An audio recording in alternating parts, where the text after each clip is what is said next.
Hi, everybody. Welcome to the Cupid's Coach podcast. I'm your host, Julie Ferman, inviting you, as always, to transform me to we through your process of doing dating better than you used to.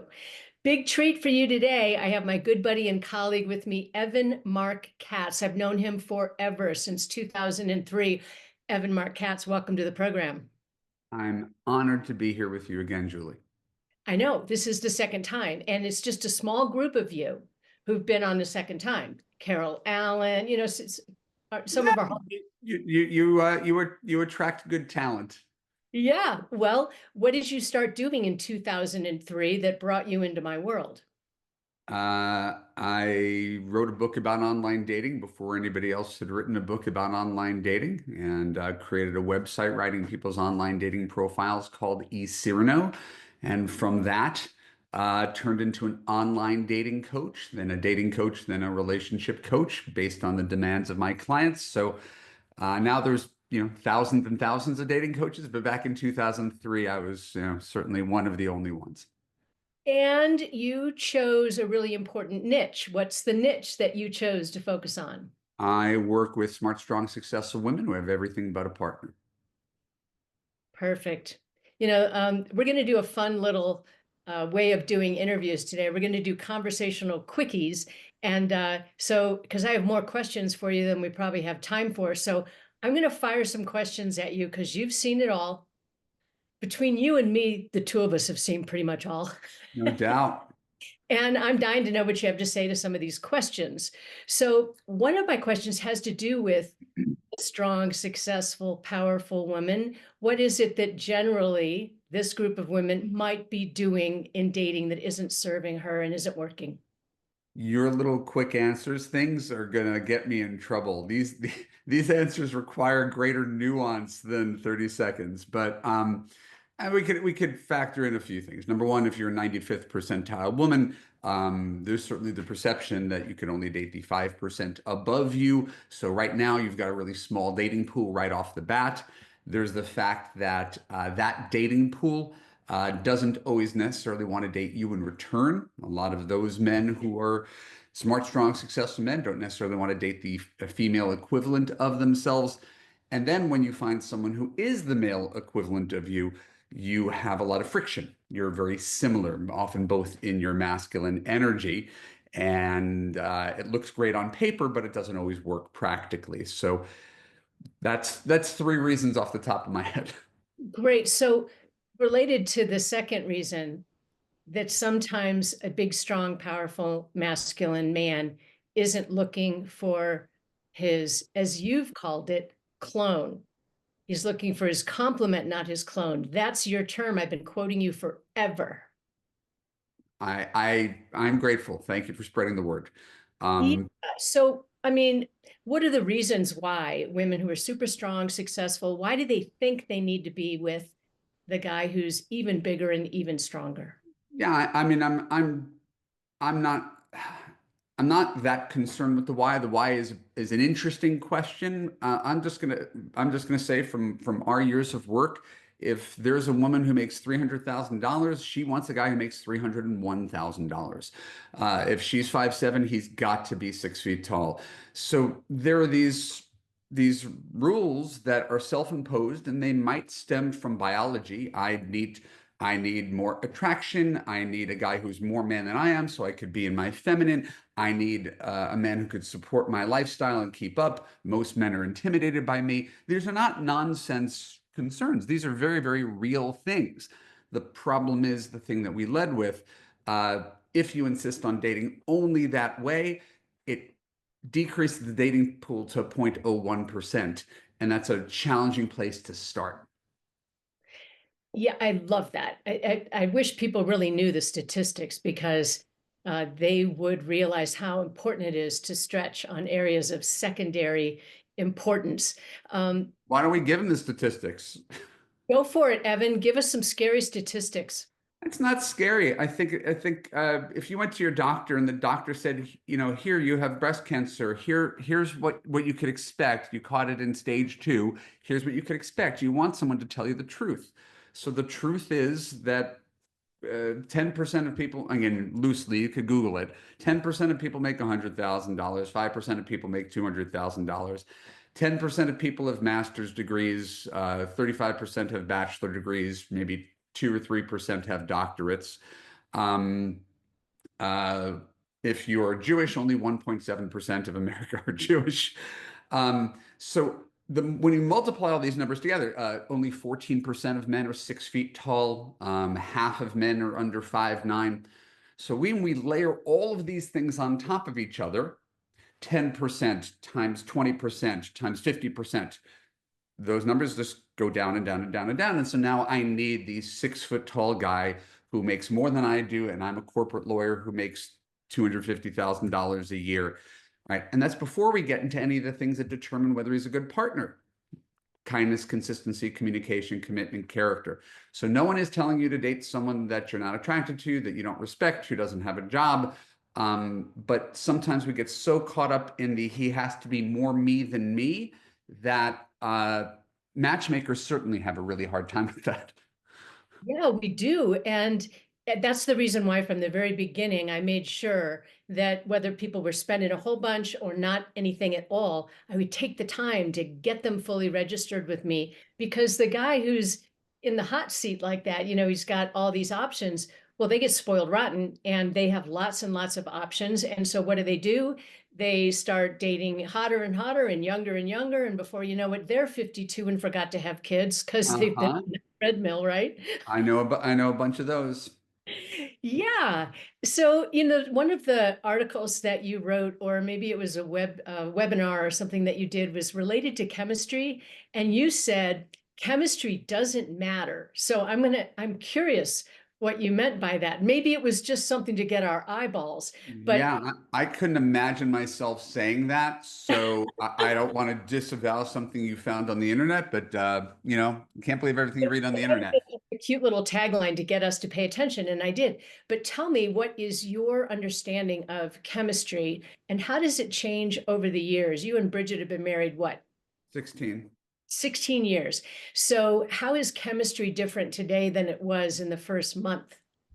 Chemistry matters in that you can't have a successful relationship without a baseline of chemistry, and you can't have a successful marriage without a good sex life. So to suggest that it doesn't matter is incorrect. Chemistry is a baseline from which you start.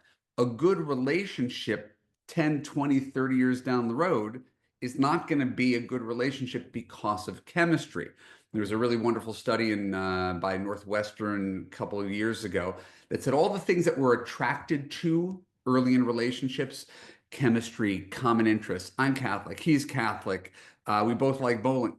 None of this they have a 0% correlation with whether your marriage is going to be happy, because your happy marriage is going to be about how he treats you, right?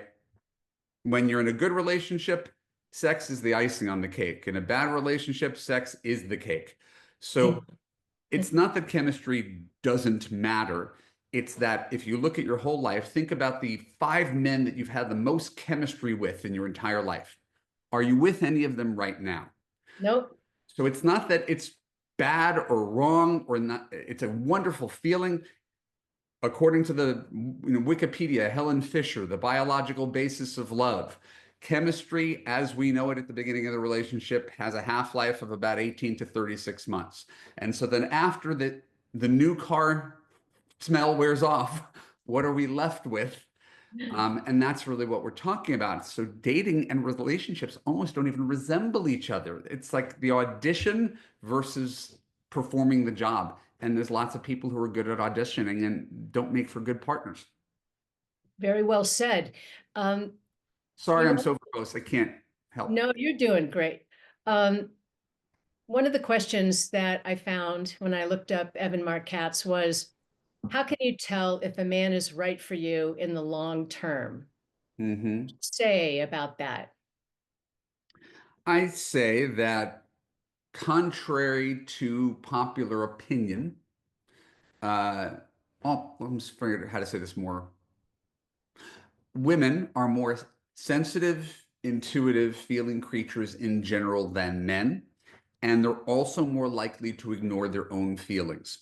That's something that has really struck me over the years. How many women ignore their own feelings? So in my coaching, when people join my programs, I get people to tap into their feelings because your feelings don't lie.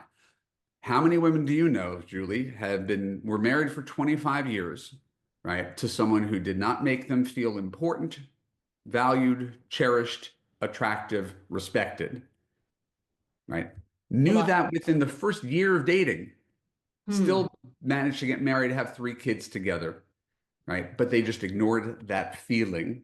Hmm. And so here, feelings are of the greatest value. If you are in a relationship with a man who does not make you feel consistently safe, heard, and understood, there is zero point in continuing that relationship, no matter how cute he is, no matter how smart or rich he is, no matter how great those first 5 months of dating were. It's ultimately the day to day. How does this man treat me? How does he make me feel? Marc Katz, you said something about the way a man makes her feel. Mm-hmm. And I really struggle with that whole concept. I want a man who makes me laugh. I want a man who makes me feel a certain way. Don't you know some women who cannot be made to laugh? There are some women who don't love themselves enough to feel another person's appreciation. It's kind of like if we're putting that on the guy, it's too much pressure.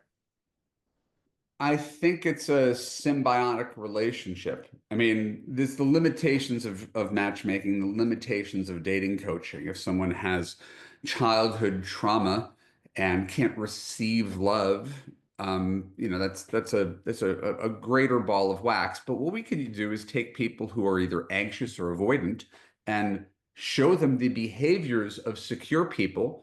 And secure, the definition of secure attachment style is knows how to have intimate relationships, right? Avoidant is claims to want an intimate relationship, but always undermines it. And anxious doesn't even know what intimacy feels like because she's never had anything that made her feel safe, heard, and understood. So if we can mirror the behaviors of secure people, right? Maybe I've never known what love looks like because my parents were divorced and my father abandoned us and my mom was a narcissist and all of those things are real. But we can demonstrate what basically best practices are. How would a secure person handle this situation and kind of coach people up to be the best version of themselves? And the truth is, you don't have to be a dating guru who's endlessly secure to have love. You just have to be better than you are right now. So I'm just a big believer that growth doesn't have to be, I'm not going to take an introvert and turn her into an extrovert. Yeah. Right? Extroversion's good for dating, but we work with what people have and we move the needle so that they could find in the big bell curve of life, there's a lid for every pot, and you know that. Yes, I love your approach. And it's kind of like, well, let's fake it till we make it. Let's behave like someone who is secure. And over time, doing the best practices, they will get better at it and they'll begin to believe that they are. And you'll attract. Now, I don't even like the word attract because that also sounds like it's a magnet. The same way people talk about the law of attraction, and I don't happen to believe that the universe is listening to your vibrations, but I do believe in a very tangible way that if you're a happy, positive person, right? People enjoy being around you, whether they're work colleagues or people in love or friends, right? So Hmm. there's an energy, there's a behavior that creates an energy around dating. And people who are good at it, if we look at dating and relationships as a skill, it's not terribly surprising that some people really thrive and some people, I basically say my clients got one strong muscle and one weak muscle. They all went out and killed it and they make good money and they got one strong work muscle. And then the love muscle, so to speak, has been left to atrophy. Why? Because whatever I did, whatever I learned hasn't worked. So I'm going to keep on working the thing that works for me. And so the next thing you know, you're in your 50s and you have a house and you have money saved and you raised good kids, and this thing hasn't gotten to work out for many years of what it's like to be a great partner for a man, much less choose a man who's a great partner for you. Both are separate skill sets. Beautiful. I just love it. So glad it brought you on the show again. There's something else that you said. Let's see if you remember saying it and what you have to say about it now. Don't believe anything that happens on a date or a first date. I I do remember saying that. I still mean it. Men are in the moment. Right? Women go into a date and their agenda for the first date is what's this guy's deal? I don't want to get hurt. I don't want to waste time. So I'm going to try to figure out our entire future in the next 90 minutes. And I'm going to ask him some pointed questions to discover what his deal is. Right? What's his relationship like with his ex? What's his relationship like with his wife? How long has he been online? Right? What kind of job does he have? Right?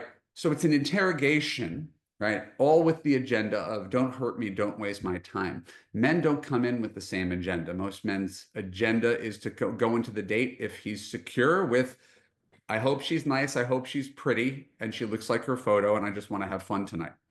Um, and so when a guy is talking about, how beautiful you are or how he wants to get married again one day, that doesn't mean it's a promise that he wants to marry you.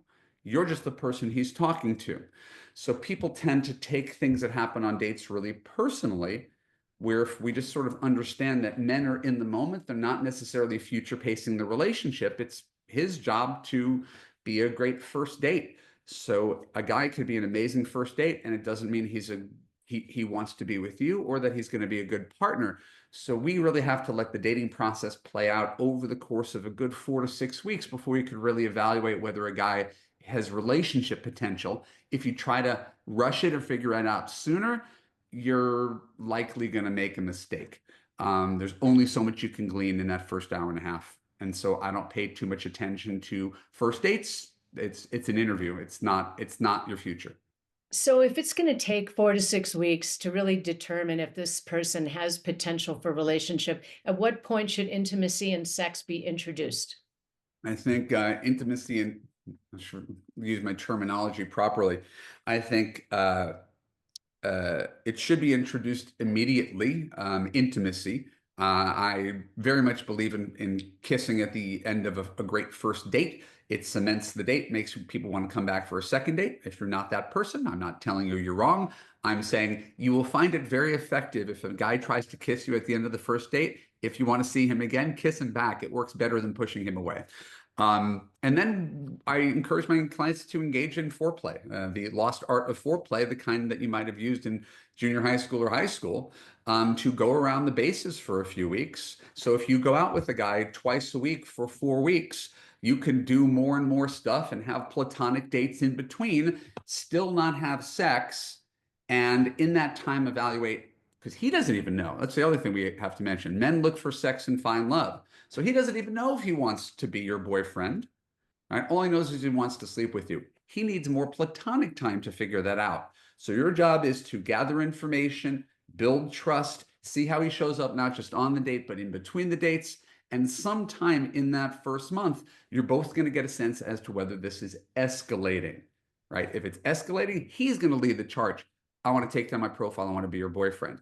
Now that he's your boyfriend, now it's a good time to sleep with him. If you sleep with him before that, then you're going to keep your fingers crossed that you hope that everything turns out right and you've given away your power, right? You're not trying to trick him into being your boyfriend.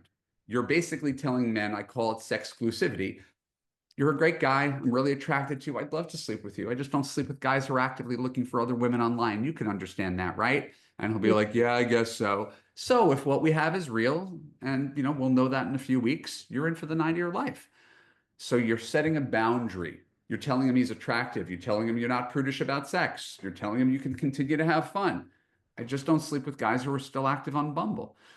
No one can argue that position. Beautiful. I love that. And I think it's interesting that you used the term give away our power. I've used that term with women, but I think it's interesting that you're a guy and you used that term and you said it right straight out. Like, yeah, we lose some power when we give up the ultimate goodie. It's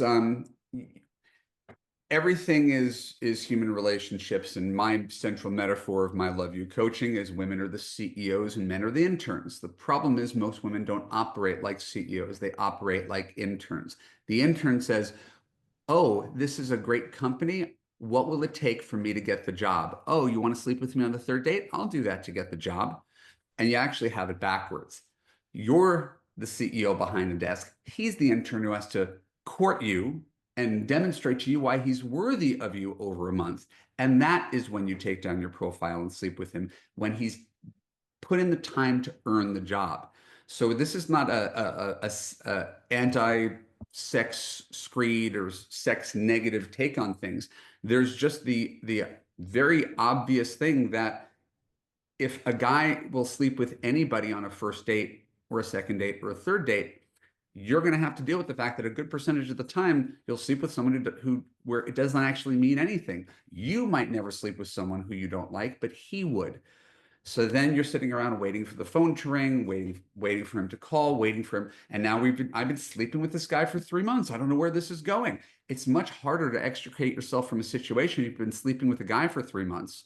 So we just turn it on its ear. You're the CEO. This is the application process.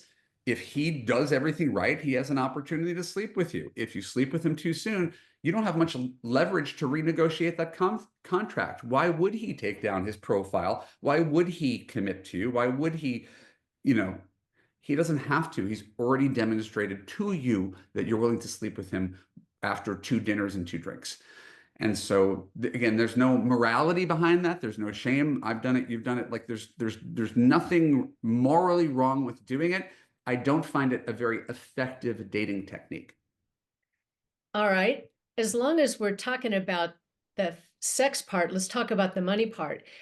At what point in the courtship process should a woman start balancing out what, who's paying for what? Talk about that, because you're a modern day man, and this is always puzzling to both men and women. I think there's a pain point here in that everybody has a rule book in their head about how things are supposed to go, but nobody's read anybody else's rule book. Right. And so most people's rule book favors their biases. And again, I know I'm being sort of very political science dorky on this, but it favors their biases. I'm a smart, strong, successful woman, and I run my own law firm. But on a date, I want to make sure that he pays for me, right? I'm equal, but now I want old school chivalry, right? Like the kind in the early 20th century when women didn't have educations and jobs. And I have no problem with that. It's what people like. If I were advising men, I'd say pay for the date, dummy. It works. But we can't say that there's any real intellectual consistency with I'm equal and he should pay for everything. So let's just call this what it is. Right? Everybody wants what favors them. If guys could buy you a cup of Starbucks and get laid, they'd do that too. What is the easiest, cheapest way for me to get laid? Right? So, but that's not how it works, unless it is. But it's generally not how it works. So guys understand there's a courtship process. And if you want to get some action, you got to put in some time. And so the old school chivalry persists, but a lot of women expect the guys are going to love that. They don't love that because they know that over 50% of the time that you meet guys, you're not going to like them the second you see them. If you had to pay $100 for every strange loser that you met, you wouldn't love the male side of courtship either. So as I said, as an advocate for women, I don't have a horse in the race, right? As a guy who coaches women, I try to come up with what's the point in the Venn diagram where most men and women could agree, okay, this kind of makes sense. And that's what sex exclusivity is. You're not making a guy, kiss you on the cheek for 2 months. You're not sleeping with him on the first date. There's something in between that. The same thing I feel when it comes to this piece of thing. I would love it if I were the boss of the world to wave a magic wand and have men pay for all of courtship until you become boyfriend, girlfriend, and then you could reset based on your means and ability. I would love that. Right? I do not have that power. Right? In the absence of that power, I think it's great for the guys who are bought in to pick up the check. Certainly no questions asked, reach, right? And I think it's probably a good idea. I've gotten pushback on it, but I still believe it, for a woman to do the fake reach on the first date. The I have alligator arms. I'm sitting on my hands. The check is going to sit there for a week. Like it makes it even more strained. So I like it if he just reaches right away. Plan A. Sits there for a little bit. She reaches for a wallet. Guy says, no, no, no, no, I got this. Great. Plan B. Right? Yeah, If you and, reach for and your oh, wallet, if you reach for your wallet and you're throwing your credit card to split it and he accepts, that's okay. Judge him for everything else that went on the date, right? Because if you had an amazing date and his biggest crime was letting an equal person split it, not so much of a crime, and you could determine at the end of the date whether he gets a second date. For a lot of women, him allowing her to split is the end of all things. I just don't know it has to be. oh, I Ultimately, agree with you. yeah, I ultimately in a totally relationship, I think it's more about uh, it's crazy that we're even saying this. In a relationship, it's about means. Who's got more means should be the person who's picking up the check more. It shouldn't be based on who has the penis. But since women still seem to want old school chivalry and courtship, I'm not going to deny that. I just know that there's a lot of guys who have come to resent that role, especially if it hasn't served them very well. So I have a little empathy for these guys.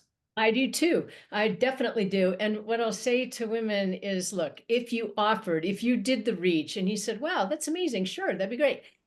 You can't, you shouldn't put him in the bad boy box because you offered. And then later on, if you're having it, like, just like you said, evaluate everything else. And if he meets your most important criteria, if you feel good when you're with him, of course you're going to say yes. By the time you're in your second, third, fourth date, hopefully you've had a conversation about this very topic. One of my girlfriends was with a guy who had been married to a very powerful executive entertainment industry in LA. And she was just like powerful. And she earned probably 3 times what he did, and he made a good living. So you get the idea. So she always picked up the expensive dining because she ran it through her company or whatever. And he was just sort of used to it. Well, this new girl didn't like it, that, she would go for the reach and he would say, oh, sure, that'd be great. By the third date, she had the courage to say, you know what? I have a request. And he said, what's the request? And she said, I would love it when we go out to a dinner date. If you just always pick up the tab, you can count on me to go nuts on your birthday, take you away for weekend trips. I love going to the grocery store and making you a wonderful dinner. But when we go out, can you just do that part? And he's like, sure, no problem. 15 years later, they're still doing it.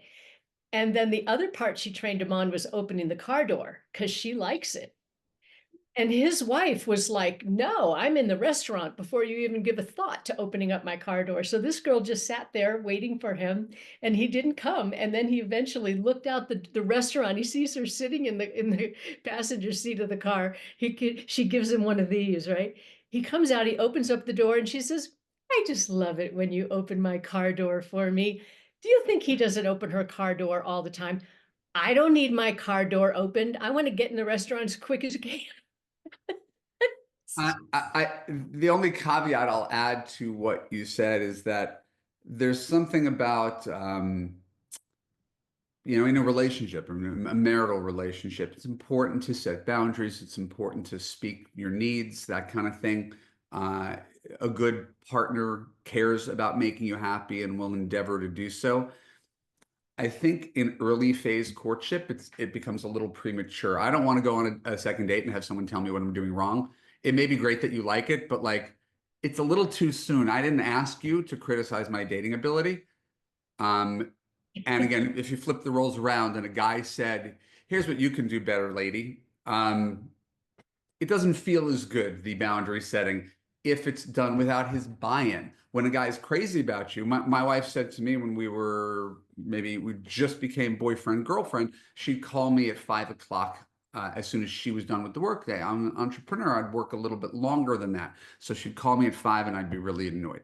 And she got the sense, okay, so maybe I shouldn't call you at 5, but I really want to talk to you every day. And I was like, I was being a guy, like, oh, I don't always have something to say, da, da, da, da, stupid, stupid boyfriend. She goes, listen, and you know what I want? I just want to feel connection with you. So you could work until 11 p.m. Just call me before you go to sleep to say goodnight. Could you do that for me? And I was like, yeah, I could do that for you. And so sometimes I'd call, say goodnight, and sometimes we'd be on the phone for an hour and a half. But she trained me to call her every day, and she never had to reach out to me once. Why was she able to do that? She was my girlfriend. She wasn't a stranger that I had gone on one date with who was telling me how to be her boyfriend.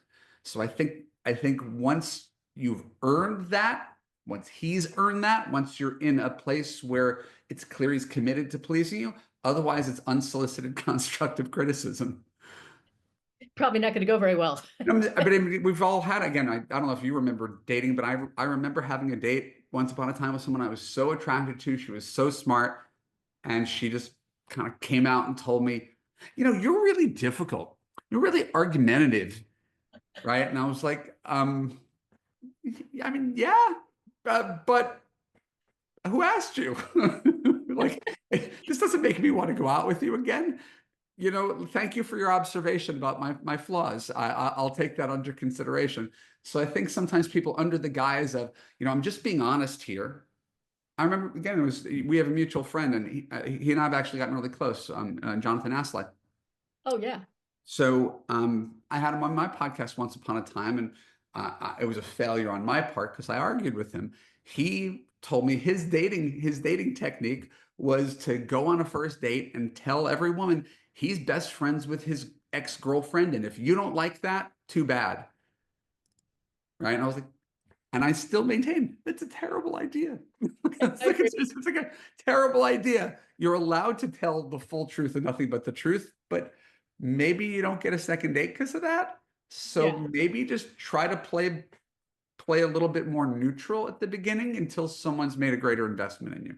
Okay, Evan, I have this real interest in how people met, how they actually met. So I remember the days when you were a single guy and you refer to yourself as having been a serial dater. So how did it happen with Bridget, and where were the surprises? Okay, I did not refer to myself as a serial dater. CNN called me a serial dater. Not a label I would ever affix to myself because it was more a source of shame than a source of pride. I became a dating coach because I went out with 300 people. I went out with 300 people not because I could rack up numbers and write about it. I really wanted to get married. I remember you reaching out to me once upon a time. I've told the story before. Evan, you're so sweet. You have so much going for you. I know you really want to be a husband and a father. What are you looking for? And I said, give me the smartest woman you know and work backwards. And so you gave me a woman who went to Harvard and spoke 9 languages. And that actually, which you can't tell here, it was a really great, funny first date story. Like, we'll tell it off air. It was a really funny first date story, but there was nothing wrong in quotes with her. Certainly in retrospect, the thing that she lacked that my wife has is a certain warmth and self-awareness. Um, my wife and I just got along like gangbusters. And so this other woman had more on paper than my wife. In reality, I met my wife at a potluck dinner on a Sunday night. Uh, I was invited by a woman who rejected me. It was like, and we went out 2 or 3 times. She's like, I don't think we're meant for each other, but we could stay friends. I'm having a party. So I go to this party ostensibly to ignore the hostess. That's my goal. So I'm just going to ignore the hostess of the party, and I'm going to find someone else to talk to. And I was talking to two 37-year-old divorced brunettes at the same time for about 6 hours, from like 6 to midnight. I was talking to two women. And at the end of the night, and it's like, I can't ask for both of their numbers, so I'm going to have to ask for one of their numbers. But I didn't have like an agenda. I didn't have a plan. I didn't go out looking for anybody, and I didn't cross the room specifically to talk to her. It was just an easy conversation. And so here we are, 16 years married, never stopped talking. And it gave me clarity. And it's not that all relationships are the same, but I really, really love the word easy, right? Mm. I really, really love the concept of connection. And if you think about it as a woman, you ever meet a woman who you're like, oh my God, we should just be best friends? Yep. That's the closest thing I could describe to it. Where yes, there's a sexual component, but that's not the main course. It's we want to shut down this bar, we just can't stop talking to each other. And it's easy. I love to see this. There's something else I'm curious about. I've been paying attention to the growth orientation within a couple, the capacity for what I call courageous, compassionate communication. Typically, women end up leading in this domain. I mean, when we take Alison Armstrong courses and we look around, is it more men or women? Of course. Yeah, more women, right? Well, I mean, So, it says understand men, so, but yes. I've taken a million personal growth and development workshops, and it's always more women than men. But here you are, a guy who's highly educated, super smart. What a great writer you are. And yet you've studied this stuff. You've studied relationships. So when you and Bridget have challenges in your relationship, who typically leads in finding the solution? Um, that's a really interesting and complicated question. I don't know how much of the answer that you want. Oh, I'm there's more no right answer. I'm I'm more just likely, again, and there's a lot of things. Five Love Languages talks about this. They say women are the emotional caretakers of relationships. Our relationship, I'm the emotional caretaker. However, to flip it around and provide it more nuance, I'm also more likely to cause a problem. So, right. Um, so most of the problems are you instigate most of the problems? my I'm a maximizer. My wife is a satisficer, right? Maximizer says, I got 95% of what I'm looking for. I want 97%. My wife's like, I got 85%. I'm good. And I'm going to keep on doing it this way, whether it's working for me or not. This is just the way I do things. So she's not big on change or growth or therapy or self-help or anything like that. She is exactly who she was when I married. There's an evolution, but for the most part, I'm the growth-oriented one, which means I sort of demand more of me and I also demand more of other people. She didn't ask me to be her consultant on how she could get better. So most of our, and it's the John Gottman quote, most couples fights, 70% of the discussions, it's the same argument, just in a different day. So her superpower, which I'm still the most grateful for, is that she accepts me as I am. Um, and this dating relationship thing is my superpower, but I look at everything from how could we do this better? I look for growth, I look for optimization, and she doesn't want to change. So that's usually where our friction comes in. I'll get frustrated that she's not changing. She's like, it's the more typical guy thing. Well, this is who I am. This is who you married. So shut the fuck up. So Interesting. I'm more likely to put my foot in my mouth, but my core skill set in relationships, which a lot of guys don't have, I apologize instantly. I don't double down on a mistake. We have never had a fight last for more than 5 minutes, ever. No slam doors, no silent treatments, no discomfort around the house. I say something stupid. The second I say it, I say, I'm sorry.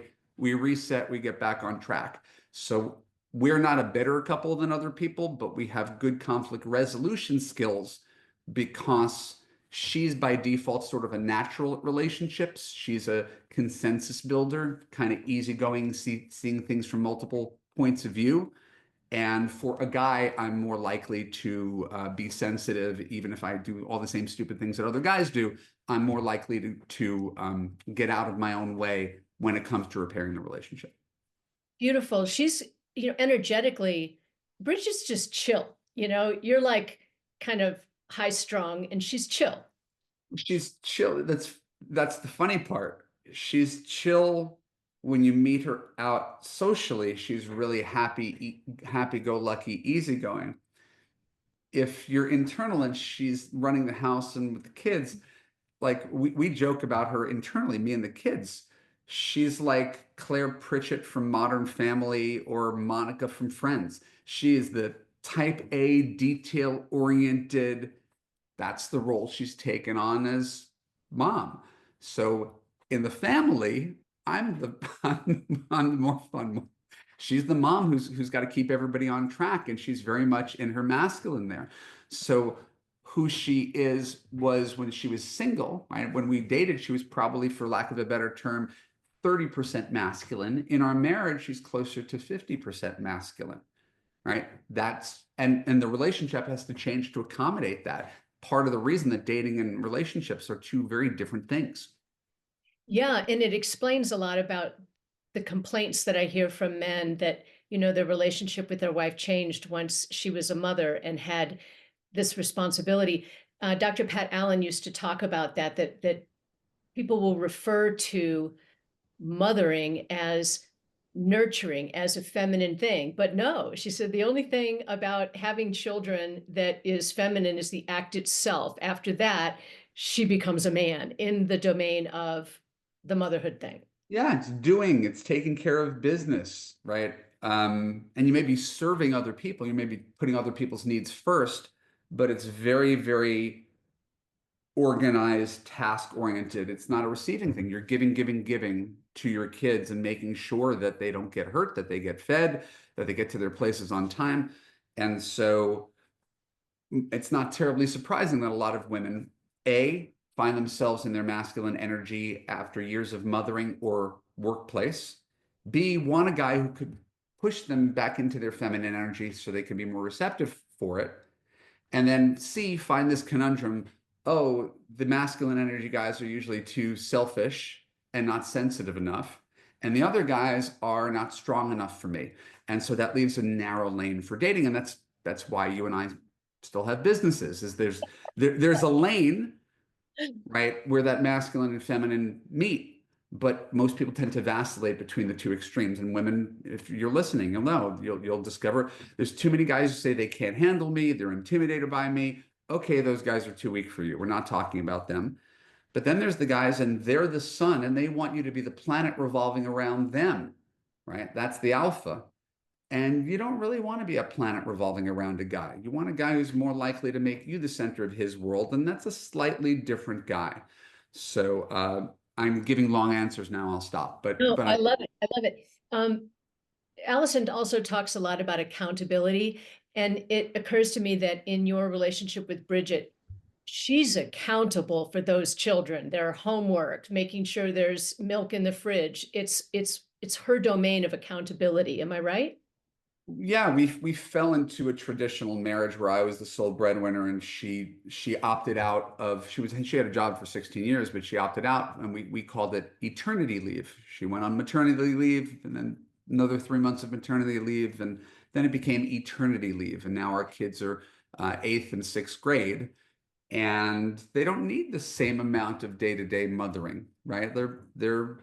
They come home and they do their homework and they go on their iPads. You got to drive them to activities, but it's not as much hovering as there was when they were little. And so she's finding her role is changing and is trying to redefine that. And I think that's just sort of the challenge is time changes everything. And how do you adapt? And for some of us, adapting isn't easy. And again, I'm including my wife in that. She really wants to do the same thing the same way. She comes from a family very traditional, and so that's been sort of her biggest challenge. She's 55 now. She's going through menopause. It's kicking her ass, and so it feels like the ground's shifting underneath her feet. And I'm trying to figure out how I could step up as a husband since she is going through a thing that I can't quite, feel and understand. So this is how we lean on each other.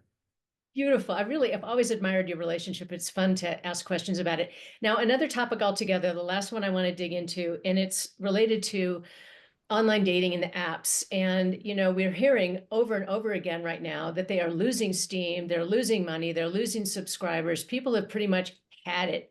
A lot of people have had it with online dating and they're just giving up on it. I think we all know the reasons for why, but what do you envision taking the place of all of those apps? That's a really great and timely question. I was just on the phone with the CEO of JDate before I was on the phone with you today. Used to Um, work for them. yes, that's where I got my start. I could assure you that almost everybody who's in that space is trying to figure out how to address that problem. Um, whether they execute is a different story, but they're they specifically are doing more. They're integrating video calls, which I think is a great idea to get away from texting, to be able to enable the ability to get on Zoom and make a connection with people quicker. So that's something they're doing. They're stepping into the matchmaking space for whatever it's worth. So I think people are trying to find more end-to-end experiences. And that's certainly what I'm trying to do. I mean, that's my mission in the world is to provide more coaching, more community, more connection, so that people who are going through something that feels very, very difficult and very, very lonely don't have to go at it alone, and they could come at it from a place of joy and optimism and confidence and know, oh, there are ways I could go about this different. There's a better way to set up a dating profile. There's a better way to flirt. There's a better way to show up on a first date. Like, this is you and I, could go a long time without talking, This but is our sandbox. This is we're exactly. going to agree probably on 95% of stuff, right? And that's just, what works. And Yep. most people who are doctors, lawyers, nurses, ad execs, stay-at-home moms aren't necessarily privy to this. They've never really built up this muscle before.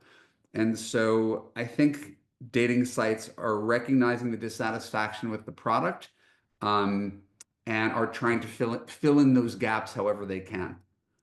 What do you know about AI, artificial intelligence, as it relates to dating and dating apps? I think, Have this fantasy that matchmakers will be put out of business because AI is going to take over, and it's just, you just put yourself into the system, and it takes all the things into consideration. It says, Julie, you need to be dating Evan Marc Katz, and he's your guy. yeah, I mean, there's been some science fiction movies about things like that. I don't think I don't think that's going to happen. Um, because it's not personal, it's not human. Like, you can I mean, I've been writing online for 20 years. You could chat GPT any dating question and it'll spit out a probably good answer that it may have gotten from my blog. Right? Right, consolidating all the wisdom of the entire internet, and I'm a piece of that wisdom. I don't doubt that ChatGPT can give you a great answer, artificial intelligence can give you a great answer. It's just so different than the human experience of having someone talk to you, right? Making a real human connection. I guess if someone wants to, date a robot, that's their business. But the thing that we do, I don't see as replaceable. And if people do try to do that, and they will, by the way, um, I don't predict happy returns. They're integrating AI into everything right now. So they're going to be integrating it into dating apps. I've had clients say, so should I use AI for a prompt on how to flirt? Like, what, he said this, what should I say? Because I'm not a really good writer. And so then you're like, okay, so I'm going to go ask an AI bot what to say to someone, and he's going to ask an AI bot, are you really talking? If the AI bot is the thing that's doing the talking for you, is that really you? Are you really relating? So women, my clients could defend, oh, sometimes I'm not good at this, so I need help with what to say. Isn't it a safe presumption that some guy is doing that? Isn't that isn't that a worsening of our world?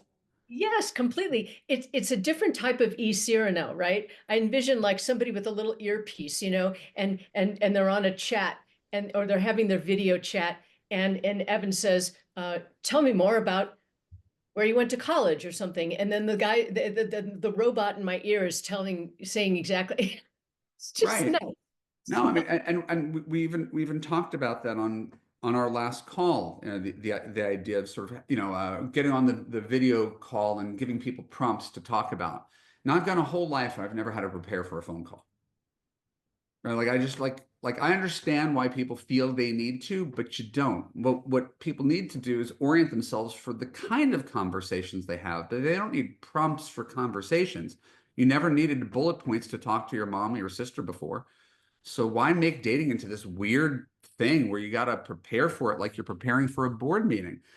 The very famous New York Times article, citing the work of Elaine Aron, the 36 questions you should ask to have someone fall in love with you on a first date. Yeah, I love that list. Right? What are all those questions about? Well, it's the opposite of what most people do. Most people talk about stuff. What are you streaming? Where did you travel this summer? What do you do for fun? How's your work? Right? That is not intimacy. That's stuff. Right? Intimacy is what allows people to build connections. Talking about people, friends, family, exes, hopes, dreams, fears. Like, Right? it'd be a question about work, but you'd phrase it differently, like, What is it that you just love about your work? Why are you inspired to do this work after 20 years? You're still doing it. Yeah, maybe. I mean, maybe that's the kind. I don't know if you're asking me, but that's closer to it than what do you do, the definitional purpose. And I think we spend a lot of time talking about where we're traveling, what we're streaming, what we do for work and for fun. And they're not substantive conversations. The only thing you can sort of hope to do is find a commonality. Oh, you like X, I like X. But even that is no indication of a real relationship. It just means you both like X. So how do we have real conversations? It's by sharing and revealing things that make us more vulnerable. And that's not most people's style. And again, maybe AI will lead people towards this, and it'll nudge them in the right direction because those are best practices. I just think that, gosh, I wouldn't want to do this conversation with you, Julie, if I had Google glasses with a readout of the things that I should be saying to optimize my podcast appearance with you. Like it may be where the world's going, but it doesn't mean I have to take it quietly. It is such a wild world. Well, we kind of went around the world and back. I'm so Mm. glad that we had a chance to chat like this. I never get to be with you for like a whole hour, ever, ever. You deserve credit. You're a great friend. You made it happen, and I'm grateful to you. I respect you and I admire you, and I'm glad to call you my friend. Thank you. I feel the same way, Evan. It's so great to have these relationships for decades. So, if people want to work with you, what do they need to know about you, and what is your favorite thing that you offer to people today? Yeah, I'm actually rolling something new out. My signature program is called Love You. It's a class. It's walks women through the process of everything you need to know about dating, relationships, and men. Month one is on confidence, then meeting men, dating, understanding men, relationships, commitments. So we walk people through content. We provide community. We provide coaching. So people who want to work with me individually can go to evanmarckatz.com/now and fill out a form to book a call with me. But the new thing that we're going to be rolling out, I don't know when this is airing, is the ability to take Love You and be part of the Love You private community without the high-end coaching.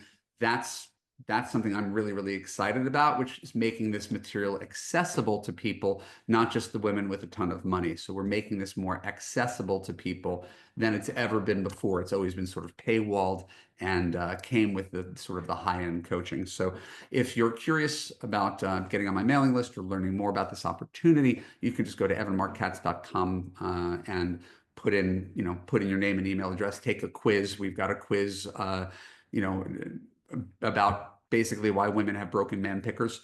Like, I think the quiz is called, "Are you wasting time? Have you been wasting time with the wrong men?" And you'll take a 10-question quiz and you're going to say yes to like 9 of them. And you'll be like, oh, okay. I should say So that. Beautiful. I'm really liking the direction that you're headed with your company. And it's perfect because you've been watching what's happened with the matchmaking and the dating agencies. The prices have just gone higher and higher and higher. And like for no really good reason, they've doubled and tripled in the last 2 or 3 years. what's For the no, cost? What's the cost of matchmaking now? oh my gosh, 30, 40, 50,000. There's a Really? 150, there's 300, there's one charging 1 million now. Yeah. Anybody we know, or just Oh something yeah, you've read I'll tell about? you, it's nuts. It's just nuts. So the thing that bothers me, you remember, I was the client. Hmm. I'm the girl who went to the dating agency. So I consider myself to be the consumer advocate in this industry. So I Right. love that we've always had from free to VIP in my world at julieferman.com. But you're doing it too. And I want to be able to create a community of people who've done my boot camps. Already there's a community of like 80 to 100 people. Well, what if it gets to 5,000? What if it gets to 10,000? These people need an environment where they can interact, do Zoom calls together. And all of a sudden, ooh, who is that person? Julie, can you introduce me to that guy, Evan? That kind of thing is something Mm. that I love to do. Half of Yeah. the introductions I do today are free. They're my mitzvah matches, and I love to do them. You know about that, right? Now I do. Yeah, because of my mother-in-law who told me she was getting a little lonely on the weekend. She was 86, and should I find her a boy toy? And I'm thinking, oh my gosh. And she said, I know you can't promise me an introduction, but if you ever had one, it would be a mitzvah, it would be a blessing, it would be a gift, it'd be a good deed. And I thought about that for years. I never had to match her. She had 3 more boyfriends before she died. But during COVID, I was bored. And I thought, wouldn't it be wonderful if I could just match people because I want to, not just because somebody just paid me a bunch of money and until somebody does, they get nothing? I never liked that. Yeah. So from the very beginning, I've always considered everybody, but to actually go out of my way to make an introduction happen for somebody who might have just done a $295 consultation, that's what's happening today. The people that are in my boot camp, they're not spending $10,000, $15,000. They're not. But if I have an opportunity to make an introduction, I'm 64 years old. I don't know how long I'm going to sit in this chair. I want to make the introduction. So that's what's different. I love that. I love that. I think it's a really hard world. I know matchmaking has been booming, but everything else kind of hasn't. Um, People are afraid, and they've had some bad experiences with matchmakers sometimes, or they've had bad experiences with dating sites, and they don't have any faith that anything's going to work. And so, I've always positioned myself as sort of a halfway point between dating sites and matchmakers, right? Like I don't compete with anybody. I could work with anybody who's using either of those services, and it's going to enhance what you're doing. And so, like you, I have, a community of women. And the nice part is, in my community, these women have all fallen in love and gotten married. So you get support from other women who've come through this program, and you can tap their wisdom for advice. Hey guys, new dude texted me. Here's a screenshot. What should I say? So it's this really lively group of women who support each other. They're not paid. They're just Love U graduates who found that the work changed their life, and they support the new women who are going through the course. So one of the things that I like, it's not quite as pointed as making a mitzvah match, but it's my way of trying to make sure that you don't necessarily need to spend extreme amounts of money to get support in something so important. Absolutely right. And I love to introduce women to other women, men to other men. I put a couple guys together because they have a passion for going to car shows and things like that. I want men to have guy friends and Yeah. be part of men's groups and get that support and fun with other men. And girlfriends, no extra charge. I love introducing women to other single women so they have their posse. So if they see something fun, a jazz club or something, they can just put the word out and bring 2 or 3 girls with them. I love all of that.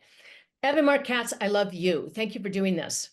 Thank you, Julie. It is my honor and my pleasure. As I stated at the beginning, you're one of the good ones. Thank you. You too. So, ladies and gentlemen, I hope you've enjoyed listening to what Evan Marc Katz has to say. Definitely check out everything on his website. And you guys go out there and transform me to we for yourself. Thanks for being here.